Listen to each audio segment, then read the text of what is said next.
색깔 있는 인터뷰 시작하겠습니다. 지난주 박근혜 대통령에 대한 탄핵 이후에 여야 정치권이 상당히 혼미한 상황입니다. 국민들은 박근혜 대통령 탄핵 이후에 그야말로 친일부터 군사 독재까지의 70년 적폐를 해소할 수 있는 방안이 무엇인가, 이른바 국회 안에서 중요한 개혁 과제들을 차분히 차근차근 실현해 했으면 좋겠다, 이런 기대가 있는 반면 국회 안에서는 새누리당은 새누리당대로, 야당은 또 야당대로 상당히 조기 대선을 앞두고 발빠른 움직임을 보이는 상황이기도 합니다. 이후에 정치 과정이 어떻게 될까요? 오늘은 더불어민주당의 전략가이신 이철희 의원 모시고 자세한 말씀 좀 들어보도록 하겠습니다. 의원님 어서 오세요. 네, 안녕하십니까. 네, 오랜만에 뵙겠습니다. 네. 네, 그렇게 오랜만도 아닌데요. 오랜만인 것 같아요. 그런가요? 예. 저희들이 국회의원 의원님들을 자주 모시기 때문에 한 주만 안 나오셔도 되게 오래된 것 같다는 느낌이 좀 드는데요. 네. 지난주 12월 9일 많은 국민들은 역사적인 날로 기억을 하고 있습니다. 국회 안에서는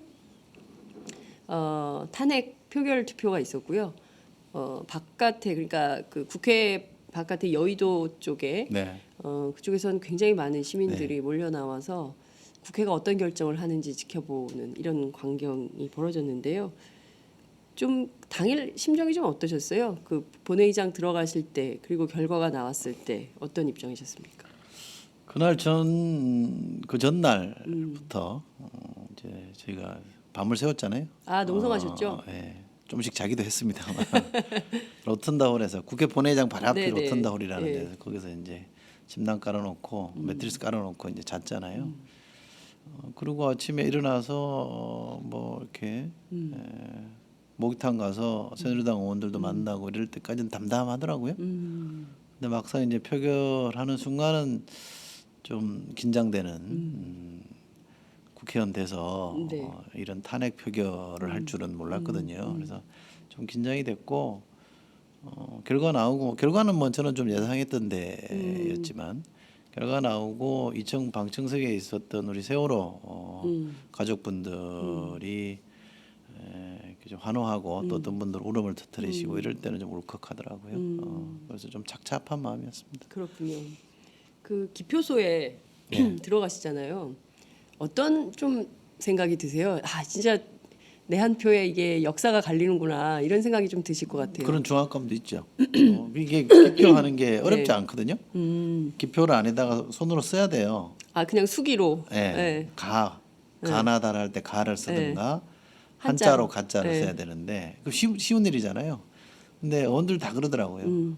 틀릴까봐 괜히 걱정이 되더라. 그만큼 이 중압감이 느껴진. 예. 그래서 상당히 이 뭐라 그럴까요? 이렇게 무게감이 많이 느껴지는, 스트레스는 좀 심했던 것 같고, 이런 국회의원이 감당해야 될 몫이 뭐구나라는 거를 좀 새삼스럽게 느꼈다고 할까요? 상당히 좀 중압감을 많이 느꼈습니다. 그렇군요. 예상하신 대로 234표가 나왔다고 하셨는데요. 진짜 예상을 그렇게 하셨어요? 저는 한 220에서 230표 정도라고 봤는데요. 네. 제가 이래저래 만나는 새누리당 분들 분위기는 대체로 가결된다라는 것은 분명했던 것 같고요. 또 몇 표가 움직일 거냐에 대해서는 뭐 계산하기가 쉽지 않았고, 제가 새누리당 의원분들 일일이 뭐 체크를 안 해봤기 때문에 네네. 그 정도는 몰랐던 거고요. 다만 큰 흐름상 이거는 거역하기 어렵다. 누구라도. 그렇기 때문에 가결은 분명한데 얼마나 될 거냐에 대해서는 저랑 이렇게 말게 모르게 주고받는 네. 새누리당 분들 의견이 한 220, 30 될 거다. 자기들이 아주 인색하게 잡아도 그 정도 나오니까 걱정하지 마라 이런 얘기 하길래 네. 저는 그 정도는 되겠구나라고 짐작을 한 거죠. 제가 카운트해서 그 표를 계산한 건 아닙니다. 그렇군요. 기자들이 카운트했을 때는 230 정도 나왔었어요. 왜냐하면 다 이제 전화해가지고 그렇죠. 예, 네. 전화로 확인해서 발을 정자 써가지고 확인한 이런 게 이제 230표 정도 됐는데, 어찌됐든 이걸 뭐 압도적 다수의 찬성이다, 이렇게 압도적이죠. 볼 수 있는 건가요? 78%가 되는 거 아니에요? 300석이 78%가 78%. 되는 거니까 예. 게다가 반대가 56표밖에 안 되잖아요. 물론 이제 무효 기권을 뺍니다만 네. 저는 무효 기권은 사실상 찬성이라고 봐요. 반대하고 싶은 마음에서 그러지는 않았을 거거든요. 찬성하고 싶은데 뭐 네. 이게 걸리고 저게 걸리고 해서 그랬을 거라고 보기 때문에 네. 236대 56이죠. 네. 234대 56은 234대 56. 압도적이라고 봐야죠. 그렇군요. 그 여론조사가 그 전에 리얼미터 조사가 78%가 탄핵에 찬성한다는 여론조사가 있었잖아요. 82% 났죠. 82%였나요? 네. 그거 보고 이게 똑같이 겹친다. 거의, 국회의원의 숫자, 네. 이 탄핵 찬성 숫자와 국회의원 그래서 여론조사에 대해서 사람들이 다시 한번 소름이 돋았다 이런 얘기들을 하더라고요. 그 국회가 저는 그게 좀 안도가 되는 부분이었어요. 아, 국회가 여론과 다르게 가지 않았다는 거. 만약 이게 다르게 갔다 그러면 제가 네. 가결이 되더라도 네네. 됐더라도 격차가 좀 낮다 그러면 제 나름대로는 걱정거리였을 텐데 네네. 거의 비슷하게 갔기 때문에 그나마 국회가 여론과 같이 간다라는 거잖아요. 그건 확인이 된 거니까 그렇죠. 굉장히 다행스러운 일이었죠. 네. 여론과 반대로 가면 이거 어떡하나 그럼요. 걱정이 됐을 텐데 그나마 여론하고 같이 움직였다. 네.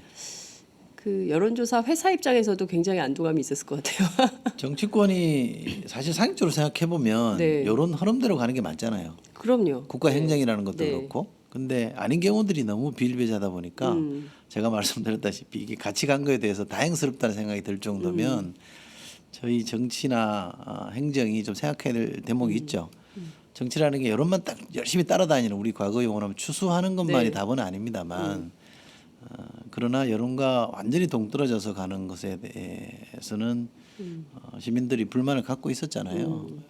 지금 정부 정책 우리가 흔히 박근혜 정책에 대해서도 뭔가 좀 정리를 해야 된다고 요구하는 네. 것도 여론과 다르게 간 것들이 너무 많잖아요. 그렇습니다. 한일 위안부 할머니들 협상과 관련된 네. 것도 그랬고요.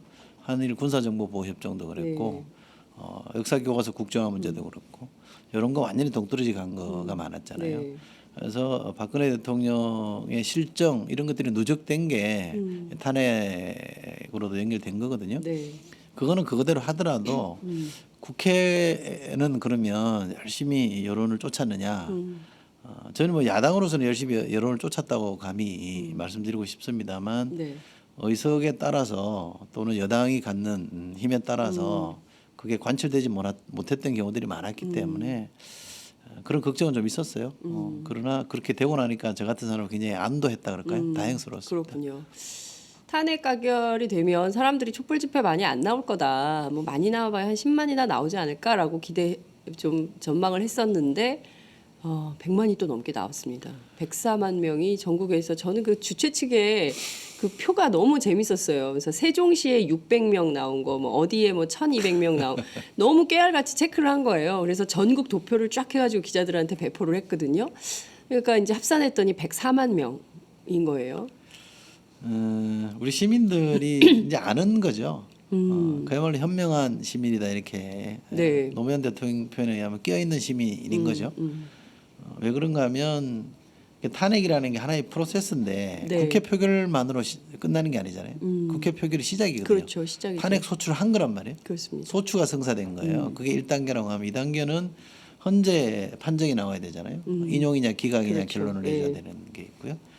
마지막 3단계는 대선이거든요. 대선. 예. 그러니까 1단계, 2단계, 3단계 요게 다 전체 탄핵 프로세스에 포함되어 있는 거고 대선 결과에 따라서 저는 탄핵 프로세스가 완성이 되느냐 아니면 일부만 되고 좌절되느냐 더 중요하다고 저는 봐요. 그러니까 요 세 가지 계기가 다 있다라는 거를 시민들이 다 알았던 것 같아요. 이미. 이게 끝이 아니고 시작이다라는 걸 다 알고 있었으니까 그날도 많이 나오셨고 앞으로도 저는 계속 과거처럼 뭐 숫자가 200만이냐 300만이냐는 중요하지 않습니다만 계속 이 동력이 어느 정도는 유지될 거라고 보고요.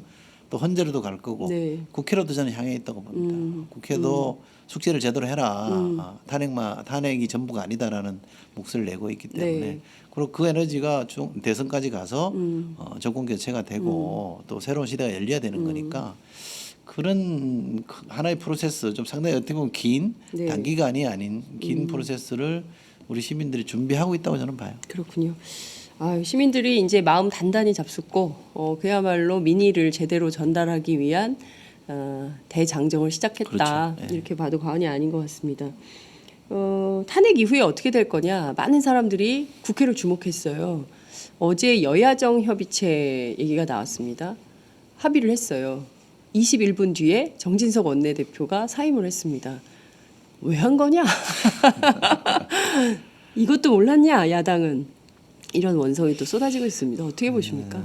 그러니까 제가 전에도 한번 말씀드렸다시피 네.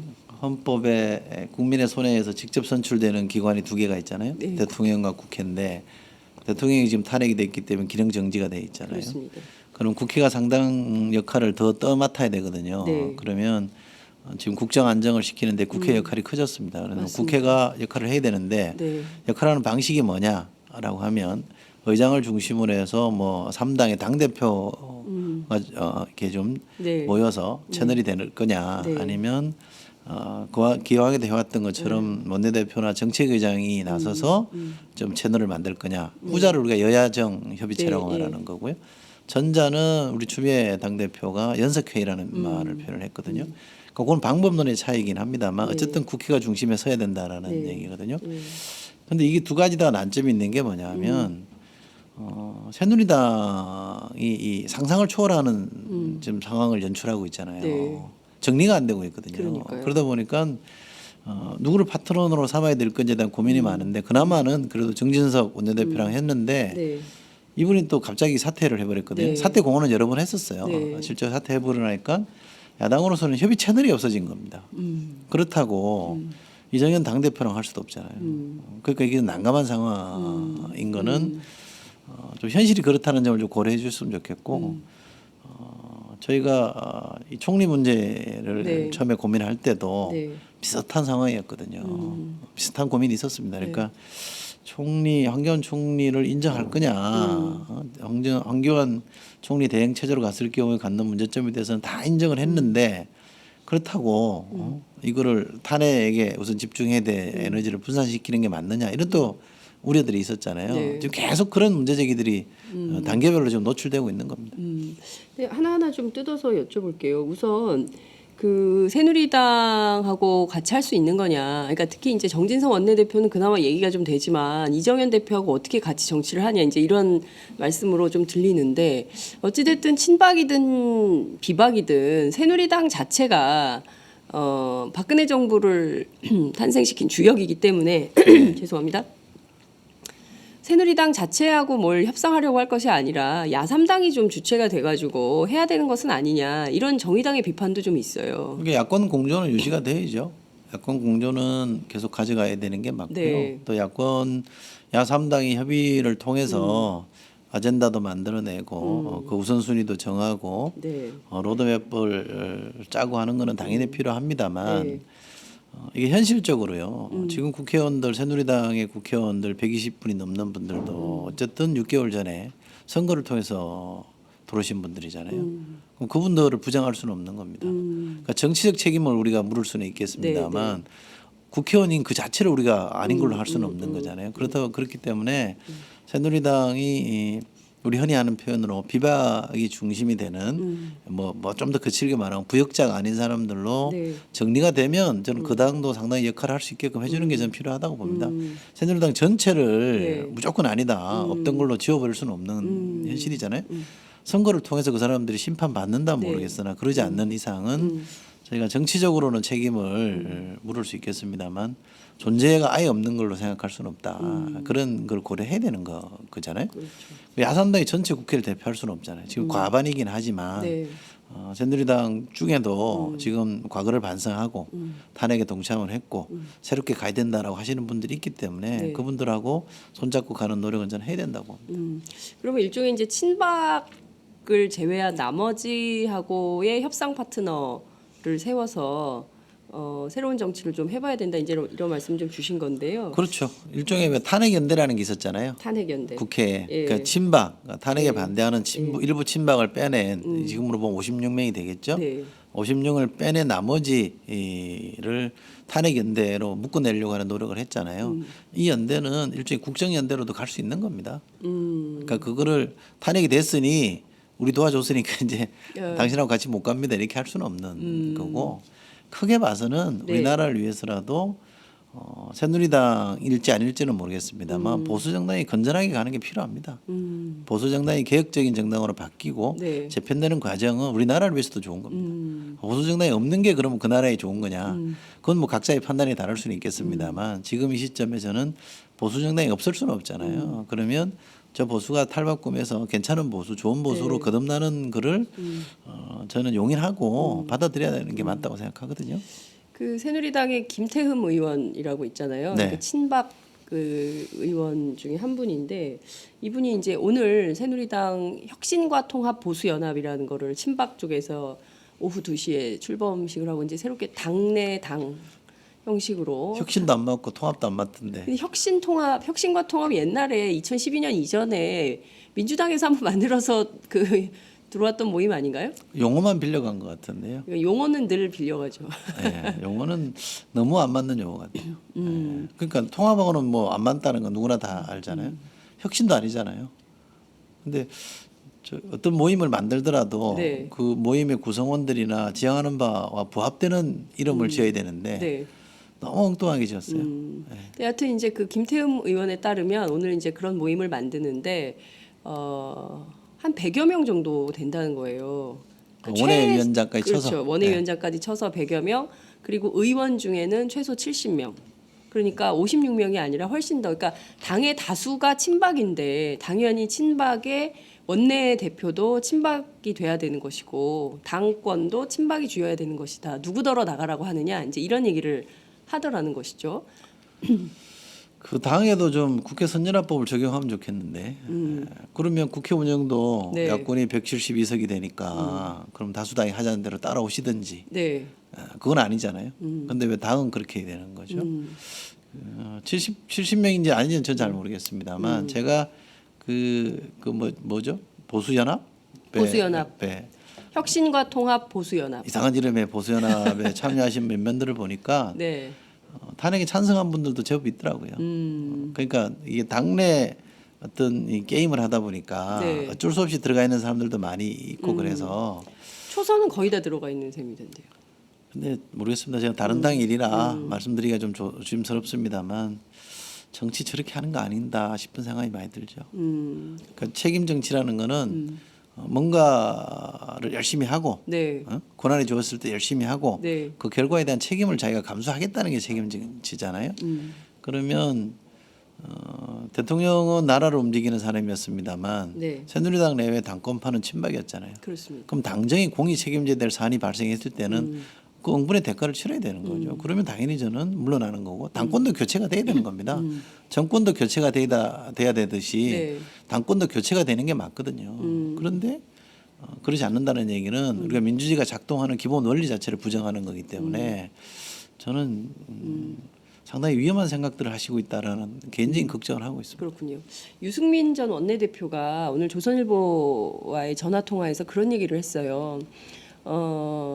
최대한 이 당은 보수 정당으로 새롭게 태어나야 되는 정당인데 계속 저렇게 버티고 있으면 나가서 새로운 정당, 그러니까 탈당도 고려하지 않을 수 없다. 이제 이런 얘기를 했거든요. 그러니까 정당이 둘로 나눠질 가능성도 있다. 지금 길은 그 길로 가는 것 같죠. 예, 또 유승민 전 대표의 생각은 친박이 설마 저렇게까지 하겠냐.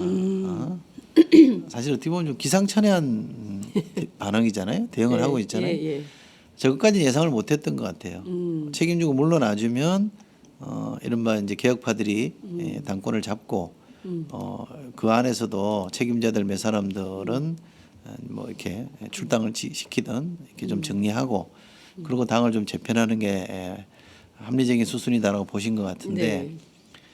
친박 당권파인 친박의 대응을 보고서는 도저히 이게 같이 하기 어렵다는 생각을 하시는 것 같고 일반인의 눈 상식적인 판단으로 네. 보면 탄핵의 찬성파와 탄핵의 반대파가 한 당에 이게 머물러 있는 게 이상하죠. 그걸로 보면 갈라서는 게 맞죠. 정리해서 가는 게 맞다고 저는. 네, 그렇군요. 그러니까 큰 틀에서는 정계 개편 가능성 얘기도 나옵니다. 대선 전에 큰 차원에서의 정계 개편이 있지 않겠냐. 여론조사를 해봤더니 지금 상황에서 둘로 쪼개지면 민주당 지지율이 제일 높고 그 다음이 이제 비박계가 이끄는 새누리당, 그러니까 그 비박 정당이 이제 2위가 되는 걸로 조사가 됐더라고요. 그래서 새로운 차원에서의 정계 개편이 이루어진다면 개헌을 매개고리로 하게 될까요? 어떻게 보세요? 개헌 그러니까 그 다음 대선까지 국면을 고려하면 그 과정에서 개헌이 갖는 힘이라는 거가 저는 많이 떨어져 있다고 봅니다. 현실적으로 개헌하기가 어렵거든요. 개헌은 어렵다. 조기 대선으로 지금 갔기 때문에 개헌하기가 물리적으로 좀 쉽지 않고요. 또 하나는 헌재가 어떤 판정을 할지가 아무도 모르잖아요. 어떤 판정을 할지 아무도 모르고 있고, 네. 근데 그 섣불리 예단해서 무조건 된다 이렇게 짐작해서는 안 되잖아요. 네. 그러면 이 탄핵 전선을 흐트려서는 저는 안 된다고 봅니다. 그러니까 탄핵으로 에너지가 모아져 있는 이거를 네. 예를 들면 우리 사회를 바꾸기 위한 개혁 과제를 쭉 간추려내고 그거를 국회와 정부가 하나하나 풀어내는 노력을 하는 거는 탄핵 전선을 흐트리는 게 아니라 네. 이걸 보완하는 거잖아요. 그렇죠. 탄핵이라는 게 대통령 개인에 대한 반대뿐만 아니라 박근혜 정부가 잘못한 네. 정책들에 대한 반대도 포함되어 있기 때문에 그건 한 몸으로 갈 수 있지만 이 개헌으로 가버리면 개헌 전선이 갖는 이 응집성이라 그럴까, 이 폭발성이 있잖아요. 네. 오죽한 블랙홀이라 그러겠습니까? 그러니까요. 그렇게 빨려 들어가 버리면 탄핵은 뒷전으로 밀릴 수 있거든요. 그럼 그 틈을 타서 헌재가 엉뚱한 결론을 내릴 수도 있기 때문에 저는 지금 탄핵 국면에 대해서는 탄핵에 집중하는 게 맞다. 그래서 개헌론으로 들고 나와서 이걸 허트려서는 안 된다는 게 제 기본적인 생각이고 말씀드렸다시피 물리적으로도 좀 어렵고 너무 단기간이기 때문에 네. 어렵고 그렇다면 지금 국회에서 내년 1월 1일자로 네. 국회의장이 이제 개헌 특위를 설치하잖아요. 네. 그래서 논의하면 된다고 생각합니다. 왜냐하면 국회의원 임기가 아직 3년 반이나 남아 있기 때문에 네. 충분히 논의하고 네. 뭐 내년 저 다음 대통령 뽑히고 난 이후에 개헌하면 되거든요. 네. 근데 이것의 단점은 또 있어요. 왜냐하면 역대 대통령 개헌한다 그래놓고 되고 나면 다 없던 걸로 해버렸기 네, 때문에 그러니까요. 예. 또 그러지 않겠냐라는 게 있을 수 있겠습니다만 그러나 개헌 여론도 충분히 많은 분들이 네. 개헌하자는 여론이 성숙돼 있기 때문에 만약에 다음에 대통령 되실 분이 약속을 했는데 네. 나 언제 그랬냐는 식으로 뒤집기는 쉽지 않을 거라고 보고 그러나 뭐 그런 단점이 있긴 하지만 현재로서는 가장 합리적인 방법은 대선 주자들이 개헌을 약속하고 다음 정부 초기 하되 개헌 논의는 국회에서 그럼 내년 1월 1일부터 쭉 이어나가는 걸로 저는 그렇게 풀어야 되지 않나 싶고요. 그렇게 보면 이 개헌 때문에 뭐 개헌을 고리로 해서 제3지대가 네. 확 커지거나 네. 이럴 가능성은 없다. 크다고 보지는 않고요. 이럴 수는 있죠. 예를 들면 제3지대에 어떤 유력한 후보가 한 명 생겼어요. 누가 될지는 모르지만 반기문? 뭐 지금으로서는 반기문을 많이 얘기하죠. 예상을 합니다만 그 사람이 나 개헌한다. 그리고 나는 내가 개헌하는데 내 대통령 임기는 뭐 2년 한 3년으로 하겠다. 네. 그러니까 다음 국회의원 임기가 끝나는 데까지로만 하겠다. 이렇게 약속한다. 네. 그리고 그 전에 개헌하겠다. 네. 이러면 그게 더 커질 수는 있겠죠. 그런 생각에 동의하는 사람들이 모일 수 네, 있겠죠. 네. 그러니까 대선 주자도 유력한 대선 주자도 있고 네. 그 사람이 개헌 프로그램을 제시했을 때 갖는 폭발성이라는 건 상당히 있어 보입니다만 네. 개헌 그 자체만으로는 되게 어렵다고 저는 봅니다. 그렇군요. 그 김용태 의원이 그런 얘기 했잖아요. 그러니까 친박과 친문을 제외한 나머지 제 세력이 제3지대에서 만나서 통합할 가능성. 그러니까 국민의당과 새누리당 비박계와 민주당 일부가 만나서 새로운 정당을 만들 가능성 제기했는데요. 그거는 어떻게 보세요? 문제의식 먼저는 저는 공감합니다. 문제의식. 그러나 비문이 다는 것과 비박이라는 게 무슨 정체성이 아니잖아요. 그렇죠. 정당을 하려면 네. 지향하는 바가 있어야 되지 않습니까? 같이. 그러니까 같이 지향하는 가치가 있어야 되고 공통의 비전이 있어야 되잖아요. 예. 뭐 이념이 있으면 더 좋고요. 근데 비박과 비문이다. 이거는 그냥 언론에서 쓰는 용어잖아요. 그렇죠. 무엇이 아니다라는 게 정체성일 수는 없잖아요. 예. 저는 그건 아니다고 그리고 생각합니다. 또 더 좀 그런 게 저는 사실 개인적으로 좀 이렇게 그 천박한 느낌도 좀 들어요. 무슨 사람을 기준으로 그러니까요. 뭐 누구랑 친한 거하고 친하지 않은 친소 관계를 가지고 자꾸 이렇게 전선을 나누는 게 사실 우리 정치부 기자들도 좀 이제 그런 말 안 썼으면 좋겠는데 또 우리 정치인들이 그런 용어를 많이 쓰니까 따라갈 수밖에 없는 이런 측면도 있는 것 같아요. 실제로 그걸로 구분이 되니까 그런 측면도 있겠죠. 그렇죠. 그렇죠. 맞습니다. 없는 거를 그렇게 만든 건 아닌데 새누리당이나 더불어민주당이나 그런 용어를 쓸 수밖에 없는 구분이 있는 건 사실이에요. 제가 볼 때 네. 그런 구분이 있는 건 사실입니다. 그러나 그걸 기준으로 해가지고 새로운 정당이 만들어진다고 말하는 거는 저 사람이 무슨 말을 하고 있는지는 제가 이해합니다만 그러나 그것이 새로운 정당을 만드는 명분, 캐치프레이즈로 가기엔 좀 어렵다고 저는 보죠. 그렇군요. 우상호 원내대표가 내년 1월부터 야권 통합운동을 해야 된다라고 주장을 했습니다. 이대로 대선은 못 치른다. 야권이 하나로 똘똘 뭉쳐야 그나마 조기 대선에서 뭔가 성과를 낼 수 있다. 촛불 민심을 뭐 받아들이는 것이 될 수 있다. 이런 주장을 했습니다. 그게 가장 민의에 부합하는 거긴 해요. 야권이 하나로 뭉쳐서 왜냐하면 87년의 경험도 있잖아요. 야권이 분열해서 졌잖아요. 그렇습니다. 그렇죠. 그런 점을 감안하면 야권이 분열하지 않고 하나로 가면 좋겠다. 그리고 그런 운동을 해보겠다는 데 대해서는 저는 뭐 이견을 갖지 않습니다. 그러나 그 과연 현실적일 거냐, 현실성이 그러니까요. 있느냐에 예. 대해서는 좀 회의적인 거고요. 키는 안철수 전 대표가 지고 있잖아요. 안 전 대표는 더불어민주당에서 떨어져 나간 사람. 그렇습니다. 총선을 통해서 38석을 얻었던 자신감이 있고 또 대선에서 지금 지지율과 상관없이 대선에 가면 상당히 이길 가능성이 있다고 지금 판단하고 있는 분이 저희 당과 다시 합치는 길로 들어오는 거는 쉽지 않을 거라고 저는 생각하고요. 그래서 현실성은 좀 떨어진다. 그런데 누구보다도 현실을 잘 아는 우상호 원내대표가 왜 그런 말을 했을까라고 제 나름대로 짐작을 하는 것은 네. 아까 말씀드린 대로 제3지대라는 게 이상한 형태로 모여서 전체 판을 교란시킬 수도 있잖아요. 그런 것에 대한 방어책일 수도 있겠다. 라고 생각합니다. 그러니까 이를테면 제3지대론이 올 연말부터 해서 내년 초까지 휘몰아쳐서 판을 흔들 수 있기 때문에 최소한 그건 좀 막아야겠다. 이런 전술적 차원이 고려된 거다. 이렇게 본다는 그렇죠. 거죠. 예를 들면 그 대상이 되는 사람이면 그러니까 정략적인 뭐 제3지대론으로 갈래 아니면 대의에 복무하는 야권 통합으로 갈래 이렇게 요구할 수 있죠. 예를 들면 네. 그 중간지대 우리 당이 아니거나 우리 당이 아닌 분들 어느 당도 있고요. 뭐 있잖아요. 네. 새누리당 중에 일부도 있을 수 있는 거. 이분들에게 더 큰 명분을 제시하고 네. 섣불리 움직이지 마세요. 이런 사인을 주는 거기 때문에 뭐 전술적이라기보다 하나의 전략적 카드로 던졌다고 저는 생각하고요. 그런 의미에서 보면 상당히 효용성이 있는 거죠. 근데 당대 여론은 그런 것에 동의가 좀 됩니까? 이를테면 왜 뜬금없이 뭐 야권 통합 아니 운동이야? 일부에서는 야권 통합했는다고 하는 분들도 있어요. 왜냐하면 워낙 과거에 우리가 경험에 있어서 야권 분열이 갖는 치명적 효과를 생각해 보면 이번에는 그러면 안 된다는 생각을 많이 하죠. 그래서 80년 뭐 서울의 봄 때도 그랬고 네. 87년 때도 그랬고 야권 분열이 사실은 보수가 노리는 마지막 히든 카드거든요. 네. 근데 그 기회를 주지 말자고 하는 거기 때문에 진정성은 저는 있다고 봅니다. 근데 실제로 저희가 이제 국민의당 의원들 취재를 해보면 그런 얘기를 많이 우리는 민주당 이중대다. 사실 민주당하고 정책을 추진하는 데 있어서 하나도 차이가 없다. 내용도 같다. 그리고 아무리 좀 같이 해보려고 해도 새누리당하고는 같이 하기 어려운 포인트가 많다는 거죠. 전략적 판단을 할 때.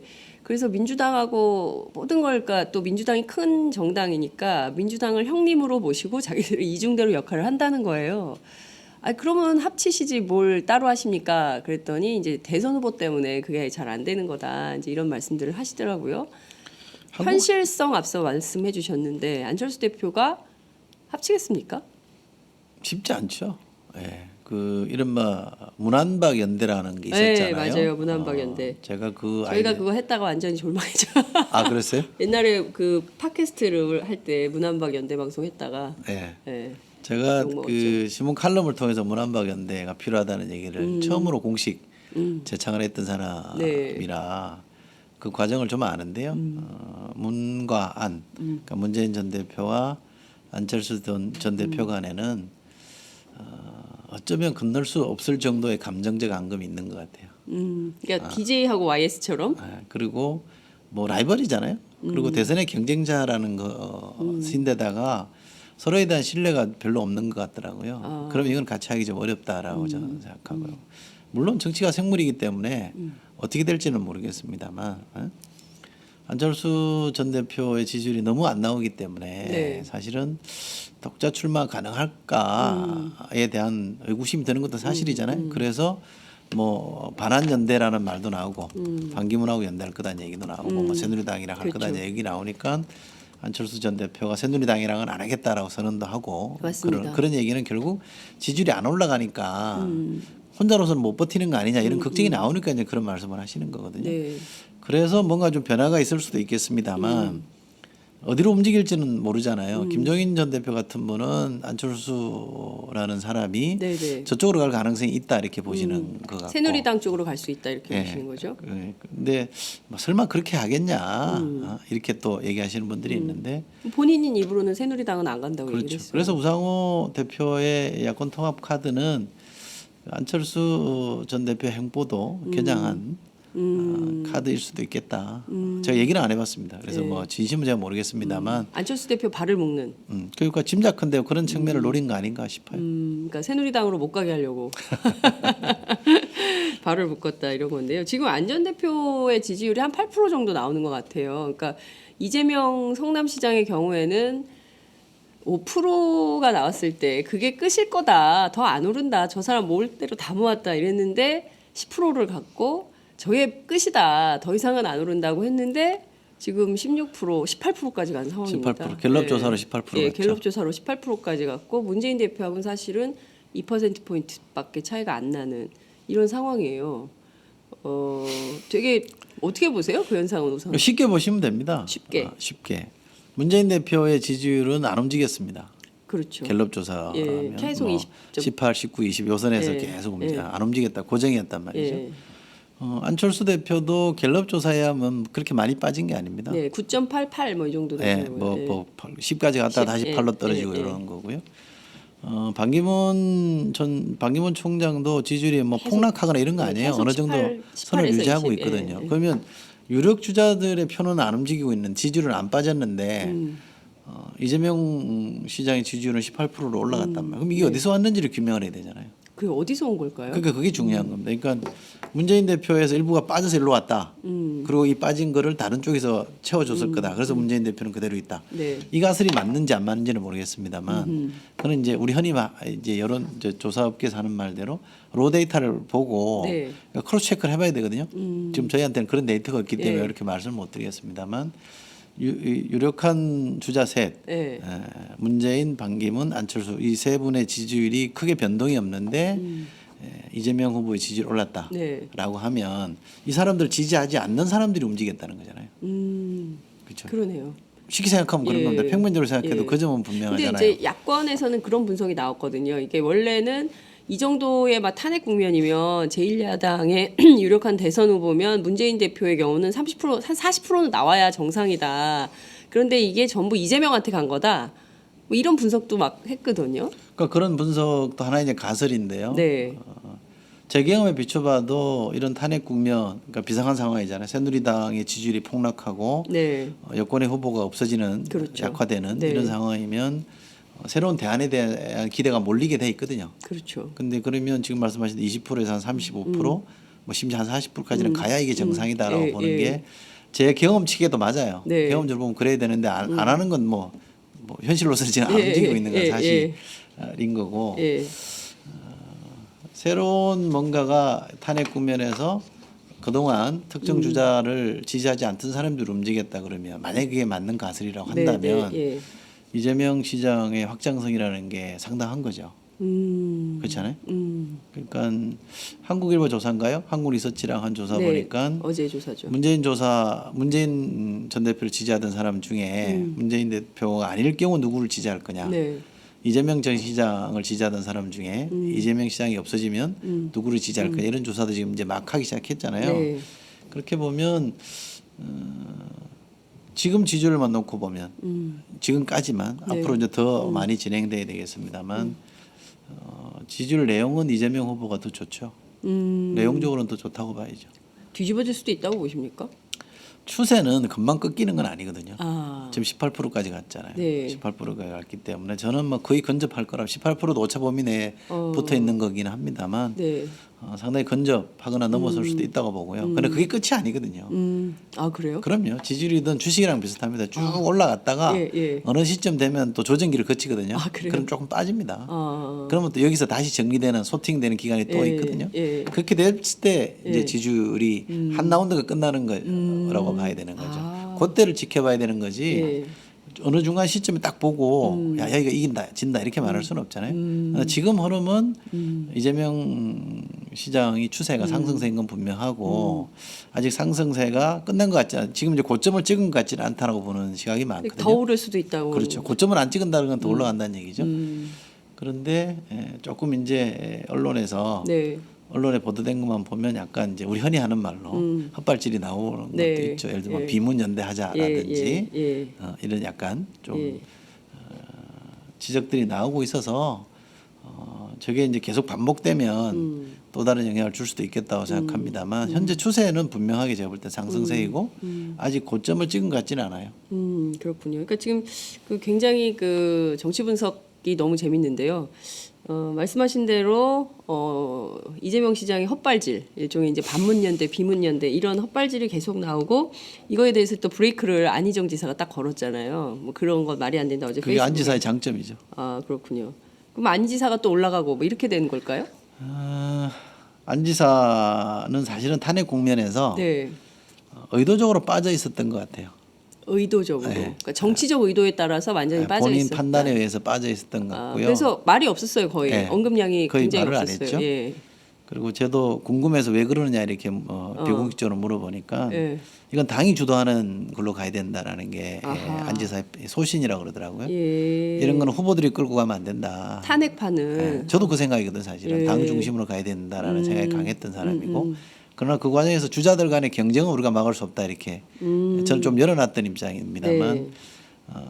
안 지사는 스스로 거기에 뛰어들지 않았다고 보는 게 맞죠. 그러니까 당 중심으로 가는 게 좋겠다라고 판단했는데 일단 그 국면은 끝났으니까 네. 이제부터 이제 본인이 목소리를 내서 뭔가 할 수 있는 공간이 열린 거죠. 네. 그럼 또 이게 뒤바뀔 수도 있고. 안 지사는 지금부터죠. 아. 사실은 뭐 유망주잖아요. 네. 주식으을 보면 상당한 불펜 유망주죠. 투수. 예. 네, 그래서 지지율 상승의 여력이 상당하다고 예. 경제 용어랑 포텐셜이 상당한 후보라고 보는 게 맞는 네. 것 같고 여기 또 박원순 시장도 있잖아요. 예. 박원순 시장도 탄핵 국면에 열심히 뛰긴 했습니다만 예, 탄핵 국면에서 엄청나게 발언이 열심히 세지셨어요. 뛰었죠. 예. 근데 혜택은 거의 못 봤거든요. 지지율 혜택은 거의 못 예, 봤어요. 지지율이 거의 안 올랐죠. 예. 근데 이게 이제 누적되는 거기 때문에 저게 또 어느 시점이 되면 우리 흔히 말하듯이 이게 티핑 포인트를 넘어서면 물이 끓듯이 네. 반등할 수 있는 여지는 충분히 있는 것 같고요. 그래서 대선 주자들 간의 게임은 네.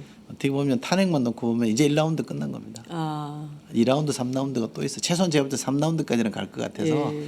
1라운드에서의 최대 수혜자는 이재명이다. 이재명이다. 아, 예. 그러나 2라운드의 수혜자는 누가 될지 아무도 모르는 거. 2라운드는 이제 시작이다. 그죠, 이제 예, 그렇군요. 아, 재밌네요. 지금 말씀하신 내용, 이제 이게 어쨌든 이제 그 티핑 포인트가 다 끝난 게 아니기 때문에 이재명 시장 어떻게 오를지 그렇지만 이제 계속 헛발질을 하면 다시 또 추락할 가능성, 그러니까 18포인트 찍고 밑으로 내려갈 가능성도 있는 거고 지금 전혀 두각을 나타내지 않았던 안희정 지사가 확 치고 올라올 가능성도 있고 그러니까 문제는 이제 야권의 이런 후보들이 많은 거는 좋지만 또 다른 측면에서 보면 분열의 가능성도 여전히 존재하는 거잖아요. 위험 요인이죠. 위험 요인이죠. 그러니까 예. 이를테면 그 보수는 없어요. 그래서 삼지대에서 예컨대 반기문으로 후보 단일화를 해버리면 거기는 오히려 그 사지선다 이 지형이 쉬운 거 찍기가 쉬운 거죠. 하나로 딱 후보 단일이 되는 거니까. 그렇지만 오히려 이쪽은 위험 요인이 많아지면서 오히려 선택의 교란 이런 것이 있지 않을까. 그거 어떻게 정리해야 될지 그것도 걱정이에요. 지금 있는 후보를 없다 그럴 수는 없잖아요. 그 있는 그렇죠. 후보면 그 있는 후보를 강점으로 만들어내는 게 중요하죠. 그게 크게 보면 야권의 역량이고 네. 제가 속해 있는 정당으로 보면 더불어민주당이 직면한 가장 큰 숙제가 그겁니다. 이 풍부한 대선 주자군을 네. 어떻게 시너지 효과를 내서 대선에서 이기게 만들 거냐. 네. 이게 중요한 거거든요. 예를 들면 뭐 경선이라는 게 지금 만약에 조기 대선이 기정사실화되어 있습니다만 그것에 따르면 우리 당헌 당규에 정해진 충분한 기간에 경선하기는 어렵잖아요. 네. 전국 순회 경선을 충분한 기간을 거쳐서 하기는 어렵기 때문에 압축적으로 할 수밖에 없단 말이죠. 뭐 대충 헌재 판결이 1월 말에 난다면 춘3월 대선. 그렇죠. 그럼 그로부터 60일이잖아요. 그렇죠. 그러니까 이게 경선이 좀 짧아질 게 불가피하다면 네. 거기에 따른 유불리는 또 있거든요. 그러면 그거를 성공 안 하고 네. 어떤 분이 나는 그냥 본선으로 바로 가겠다 이렇게 할 수도 있잖아요. 그럴 수 왜냐하면 있죠. 춘추전국시대일 수도 있으니까 그러니까요. 예. 해봐야 안다 이렇게 생각하는 거니까 그렇게 되면 이제 야권이 그야말로 이제 후보가 난립하는 상황으로 네, 가죠. 예. 이게 이제 최악의 상황인 겁니다. 예. 그래서 저는 안철수 후보까지를 감안하면 야권 통합이라는 큰 틀의 프레임을 하나 갖는 것도 좋다. 그러나 그것이 현실성은 떨어지기 때문에 우리가 더 집중해야 될 문제는 더불어민주당 내부에 있는 대선 주자들을 어떻게 뭐 이렇게 좀 건방진 표현으로 관리할 거냐. 네. 주자들을 관리한다는 말이 좀 건방지긴 합니다만 잘해서 아니, 이분들이 당이 주자들 관리해야 되는 거 아니에요? 당의 후보인데? 시너지가 나게끔 하느냐가 네. 중요한 겁니다. 그래서 전 개인적으로 역동적인 공정 경선이어야 될 거다 이렇게 생각합니다. 굉장히 좀 다이나믹하게 진행이 돼야 되는 네. 거야 되고요. 또 공정해야 될 거라고. 이 공정이라는 거는 법률적 의미의 공정성이라기보다는 네. 후보들이 판단하기에 이 정도면 내가 수용할 수 있겠다라는 정의 네. 공정성.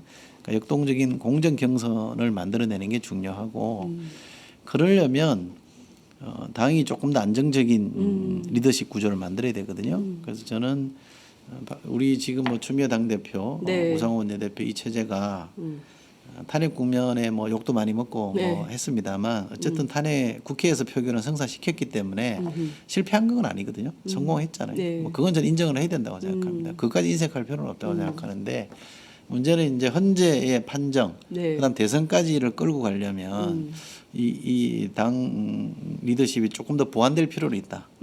당 체제가 좀 더 이렇게 개편되거나 정비될 필요는 있다고 생각하고요. 그것은 결국 이 헌재 판정을 거쳐서 대선까지를 어떻게 관리할 거냐의 문제이기 때문에 그 점에 대해서는 저는 우리 당이 좀 거당적 체제로 이게 좀 이렇게 전환하는 노력을 할 때가 되지 않았나 싶어요.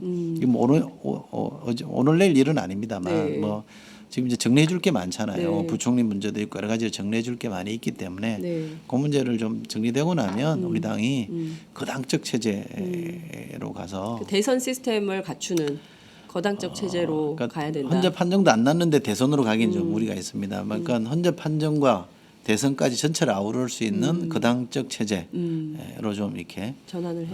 체제 전환할 필요가 있겠다고 보고요. 그래야만 저는 좀 안정적으로 끌고 갈 수 있고 우리가 예상되는 최악의 경우들을 미연에 막을 수 있다라고 네. 생각합니다. 그리고 또 하나 이제 우리가 감안해야 될 게 대개 이제 대선은 캠프가 치르거든요. 후보 중심의 캠프가 선거를 주도해요. 네. 근데 당은 이번에는 사라지고. 그렇죠. 근데 이번에는 캠프를 지금 꾸릴 시간도 별로 없고요. 캠프 선거할 시간이 없습니다. 그래서 과거보다는 당의 역할이 문재인 후보는 이미 캠프가 있지 않습니까? 근데 저 뭐죠 무슨 포럼이 있긴 합니다만 네. 캠프라고 아직까지 보기는 어렵고요. 과거의 캠프는 왜 상당히 일정 팀 무슨 팀 다 있던데. 미니 정당이라고 할 정도의 네. 캠프였거든요. 옛날에는 그쵸. 지금은 그렇게까지 가기는 어렵기 때문에 당의 역할이 굉장히 커졌습니다. 하다못해 공약을 만드는 작업도 이제는 당 중심으로 가는 게 저는 맞을 거라고 봐요. 네, 네. 그러니까 캠프가 꾸려서 충분히 숙성해서 공약을 만들어내기에는 시간이 너무 짧아져 있단 말이죠. 그런 점에서 당의 비중이 굉장히 커졌다. 그러려면 그런 과제를 다 감당할 수 있을 정도의 어떤 체제, 네. 그러니까 이런 뭐 제 표현으로는 그 당적 체제를 좀 만들어야 되겠다라는 게 제 바람이고요. 그런 요구들이 나오지 않을까 싶어요. 근데 돌이켜봤더니 지난 4월 총선 때만 하더라도 더불어민주당 상당히 자신감이 있었어요. 그래서 이것은 그 내년 대선은 3당 체제로 치러질 수밖에 없다. 그래서 3당 체제를 기정사실화 해놓고 3당 시스템에서 어떻게 이길 수 있을지에 대한 더불어민주당만의 그럼요. 대선 전략을 짜야 된다라는 주장이 굉장히 우세했는데 지금 갑자기 또 이제 그 아니 삼자구도 야권 통합. 삼자구도가 불가피하다고 봤는데 네. 새누리당이 저렇게 될 줄은 몰랐죠. 그때 네. 그러니까 그때는 최순실의 존재를 몰랐고 네. 이른바 박근혜 최순실 게이트를 모르고 있던 상황이었기 때문에 새누리당이 그렇게 갑자기 몰락할 거라고 대통령부터 새누리당까지 이렇게 몰락할 거라고 몰랐던 거잖아요. 근데 그 변수가 생기고 나니까 새누리당이 쪼개지거나 달라질 수밖에 없는 상황이 됐잖아요. 네. 그러니까 총선에서 만들어진 삼자 구도는 바뀔 수밖에 없는 거죠. 그게 이제 뭐 정계 개편 네. 논의든 뭐 정치 지형의 변화든 이런 용어로 설명하기도 합니다만 이제 이번 대선은 총선 지형과 똑같이 치를 수는 없는 상황이 된 겁니다. 그렇군요. 말씀하신 대로 역동적인 공정한 대선. 그러니까 후보들이 좀 승복할 수 있을 만한 공정한 대선 경쟁이 돼야 된다 이런 말씀 주셨는데요. 그러려면 정치 협상이 굉장히 중요해지겠어요. 그렇죠. 그게 이제 당이 중심을 잘 잡고 있어야 됩니다. 당이 중심을 잘 잡고 네. 그 후보들 간에 막 100% 만족하는 룰이라는 거는 나올 수 없어요. 그러나 어느 정도는 양해할 수 있는 받아들일 수 있는 거를 만들어내야 되는 거고 네. 그 과정에 그걸 만들어내는 사람들이 주자들로부터 신뢰를 받아야 되잖아요. 네. 근데 이미 당에는 당원 당규에 따라서 정해진 바 있잖아요, 룰이. 있죠. 근데 그 룰대로 하면 되는데 또 룰이 몇 가지가 있어요. 예. 몇 가지 중에 선택하게 돼 있고요. 세부적인 룰로 들어가면 복잡한 게 많이 있습니다. 그렇군요. 예. 그러니까 정치 그거는- 협상으로 풀 수밖에 없는. 그렇죠. 그러니까 이 요 주체가 이런 걸 만들어낼 수 있는 주체, 관리하는 주체가 후보들로부터 신뢰를 받아야 되잖아요. 그렇죠. 신뢰를 못 받고 있다. 이러면 이 사람들은 그 사람들이 만들어낸 룰에 대해서도 신뢰를 안 할 거잖아요. 그러면 룰과 절차에 대한 신뢰가 없으면 엉뚱한 다른 선택을 할 가능성도 있다라고 저는 생각하기 때문에 이 사람들이 충분히 승복하고 함께 대선에 뛰어들어서 이번 대선을 이기고 나는 그럼 다음 대선에 다시 한번 노려보겠다 이런 선택을 할 수 있게끔 만들어주는 게 중요하고 저는 그래서 당의 역할이 크다. 상당히 커졌다.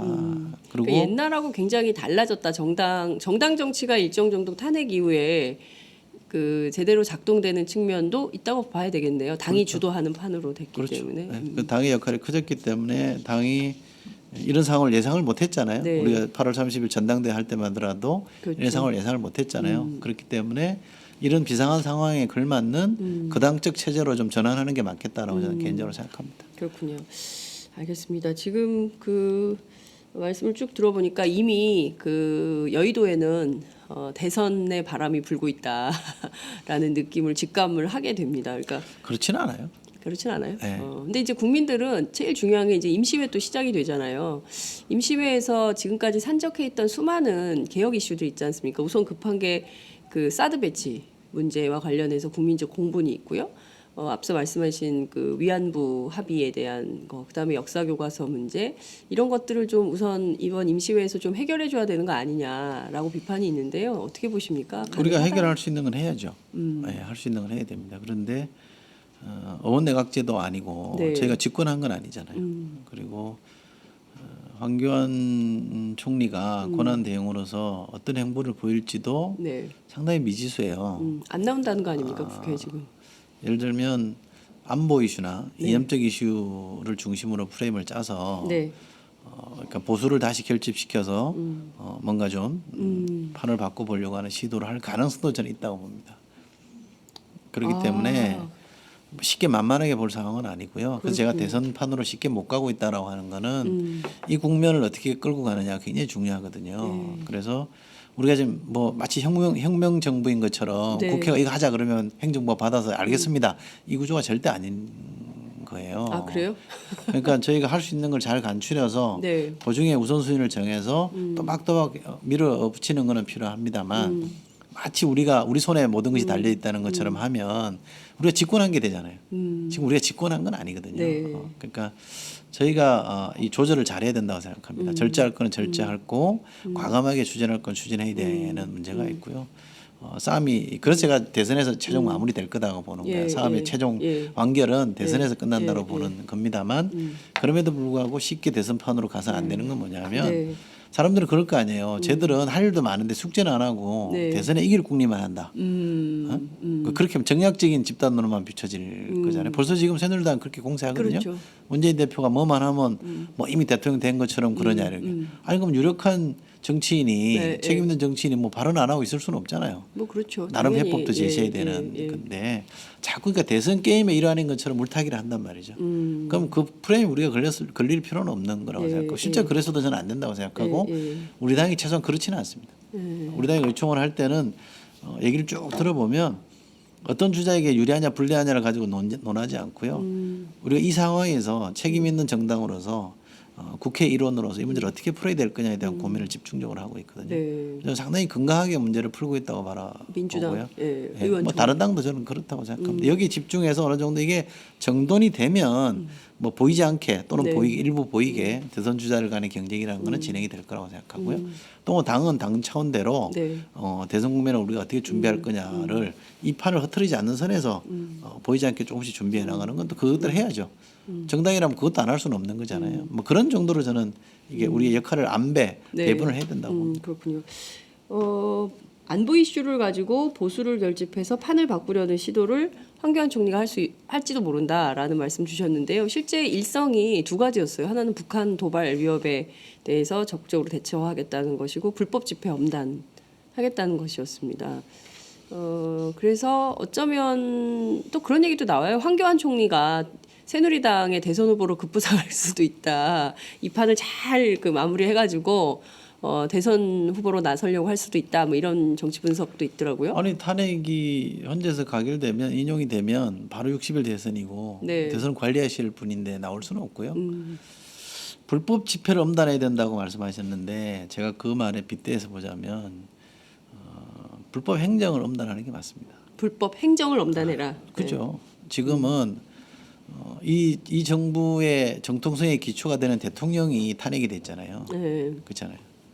그 선출된 권력이 지금 탄핵이 됐기 때문에 그 선출된 권력으로부터 만들어진 대부분의 그것은 사실은 근본적으로 뭔가를 새롭게 하는 것에 대한 시도를 하면 안 되는 게 맞잖아요. 그렇잖아요. 이게 정리가 될 때까지는 그렇죠. 기다리는 게 맞다. 이게 민의이기 그렇습니다. 때문에. 근데 그게 무슨 뭐 불법 시위를 엄단하겠다라는 얘기는 상황 안 맞아도 너무 안 맞는 얘기를 하고 있는 거고 차라리 내각에다가 대고 관료들에게 메시지를 던져서 지금 이런 상황이니 예컨대 뭐 불법이라고 말할 수는 없습니다만 과도한 행정행위는 자제하라 이런 메시지를 던지는 게 맞는 네. 거잖아요. 북한 얘기도 안 맞는 얘기예요. 북한도 뭐 안보 태세에 물샐 틈 없이 해라 그랬는데 사이버 해킹이라고 해서 뚫려버렸잖아요. 그러니까요. 그건 우리나라 휴전선에 철책이 뚫린 거랑 똑같은 거거든요. 사이버 철책이 뚫린 거라고. 네. 그럼 거기에 대해서 본인이 어떻게 대응할 건지에 대한 고민을 보여주는 게 맞는 거지. 뜬금포도 아니고 뜬금없이 북한이 뭐 어떻게 할 거니 모르니까 잘 대비해라 이렇게 얘기하는 거는 식상해도 너무 식상한 대응인 것 같아요. 그래서 저 사람이 보여주는 역량만 놓고 보면 보수의 아이콘으로 가기는 상당히 어렵겠다고 생각합니다만 네. 보수가 우리 흔히 말하는 뭐 보수도 아니죠 사실은 일부 수구라고 하는 이런 이 세력들이 순순히 권력을 내놓으려고 하겠느냐 황교안 대응을 움직여서 어떻게 해서라도 반전시켜 보려고 하지 않겠느냐 네. 저는 그런 걱정을 하고 있는 겁니다. 알겠습니다. 어쨌든 황교안 총리가 사실은 되게 황교안 총리를 불안해했던 것 같아요. 민주당 입장에서는 저 양반으로 과연 이게 과도내각이 제대로 갈 수 있겠냐라는 불안감이 있지만 일단 지켜보겠다라고 하셨습니다. 혹여라도 문제가 있으면 교체도 가능한 겁니까? 탄핵하는 저희가 건가요? 충분히 견제할 수 있다고 봅니다. 네. 저희 과반 의석이 여소야되기 때문에 네. 견제할 수 있고요. 또 우리 국민들이 아마 예를 들면 황교안 대응이 과도하게 뭔가를 한다, 엉뚱한 짓을 한다, 흔히 네, 하듯이 네, 그러면 촛불 들고 광장에 또 대거 나오실 거거든요. 그걸 못 이길 거라고 저는 생각합니다. 그러니까 그러니까 안 될 도전이라 그럴까요? 안 될 시도를 안 하는 게 좋겠다라고 저는 생각하고 네. 좀 해보려 그러다가 이게 아니구나라고 금방 깨달을 거라고 저는 봅니다. 그렇군요. 네, 알겠습니다. 그러나 저희로서는 뭐 경계에 눈을 늦추면 안 되죠. 황교안 총리가 엉뚱한 짓을 안 하도록 했으면 좋겠다고 하셨는데요. 총리실에서 모니터 할 거라고 봅니다. 시간이 다 돼서 이제 마무리해야 될 것 같은데요. 끝으로 방금 전에 속보가 하나 들어왔네요. 1호 당원 박근혜 대통령에 대해서 새누리당이 징계를 확정했다고 합니다. 징계 수위는 뭐죠? 탈당이어야 출당 뭐 이런 거라고 나오는데 수위는 아직 안 나온 것 같아요. 출당이 맞죠. 네, 출당을 하도록 해야 되는데 수위는 아직 결정이 안 된 것 같습니다. 저희가 좀 지켜보도록 하죠. 끝으로 국민들께 한 말씀 부탁드릴게요. 뭐 제가 뭐 감히 사실 뭐 감히 무슨 말씀을 드릴 입장은 아니고요. 왜냐하면 탄핵 국면, 그러니까 국회 표결에서 가결될 때까지 국면을 이끌어오신 힘은 우리 흔히 하는 말로 동력은 시민들이거든요. 사실 정치권이 잘해서 특히 저희 당이 뭔가를 잘 풀어내서 이걸 성사시킨 건 아닙니다. 제가 아주 솔직하게 냉정하게 말씀드려 보면 위기 때마다 시민들이 길거리에 촛불 들고 나와서 이걸 돌파를 해냈고 저희는 그 힘에 그 에너지에 힘입어서 사실은 가결을 시킨 거잖아요. 그런 점에서 보면 한편으로는 고맙고요. 한편으로는 좀 죄송하다는 말씀을 드리고 싶은데 지금부터는 사실 정치권이 해야 될 역할이 굉장히 많습니다. 네. 지금 이 상황에서도 만약에 제가 2라운드라고 표현했는데 이 상황에서도 정치권이 헤매고 저를 포함해서 헤매고 또다시 시민들이 이 동력을 만들어서 또 돌파한다 그러면 여기는 정말 심각한 존폐위기에 저는 몰릴 거라고 생각하기 때문에 저희가 2라운드, 3라운드 대선 때까지는 정신 바짝 차리고 할 수 있는 데까지 열심히 해서 그래도 저 친구들이 좀 제대로 했구나 이런 소리 듣기 위해서 노력을 하겠습니다.